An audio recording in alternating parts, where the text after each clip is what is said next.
Assalamu alaikum, wato sunana Muhammad Abdul, ni ne shugaban sashi na bangaren fina-finai na reshen arewacin Najeriya. Ina wayanda suke son su rika samun duk wasu sabbin fina-finai Indiya Hausa, to lalle wannan ita ce number mu, kamar da kuka ga mun rubuta ta. Wannan ita ce number mu wadda za ku iya mana magana.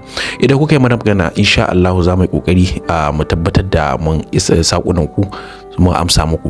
Sannan kuma dangane da abin da shafi sashen fina-finai Indiya Hausa, wannan film kamar da kuka sani, wannan film yana ɗaya daga cikin manyan fina-finan da suka fito, wanda zan iya cewa dukkan wanda bai kalle shi ba to tabbas akwai sauran kallo a idanunsa, domin kuwa wannan film zan iya cewa yana ɗaya daga cikin manyan fina-finan da suka shahara a arewacin Najeriya, wanda zan iya cewa ga waɗanda suke da sha'awar wannan film za ku iya mana magana akan wannan number. Sannan kuma ku ji yanayin yadda tsare-tsaren mu suke, ta yadda za ku iya mallakar fina-finan cikin sauki ba tare da kuma wani wahala ba.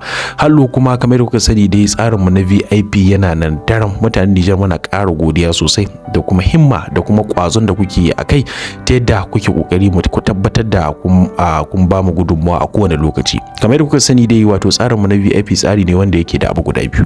Abu na farko, tsarin mu ya kunshi abin da ya shafi harkar fina-finai kan WhatsApp.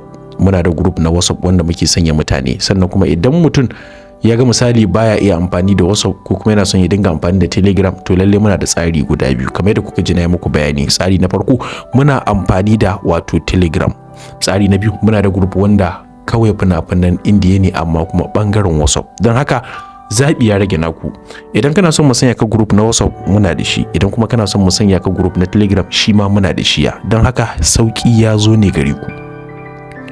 To don haka shin me kuke jira? Za ku iya tuntuɓa mu kamar da kuka ga wannan namba domin ku ji yanayin yadda tsare-tsaren mu suke, ta yadda za ku iya mallakar fina-finai. Sunana Muhammad Abdul Sarkin Kebbi. Kamar da kuka sani, ni ne shugaban sashi na bangaren fina-finai Indiya Hausa. Nake cewa wassalamu alaikum wa rahmatullah, kuma ina yi muku barka da shan ruwa.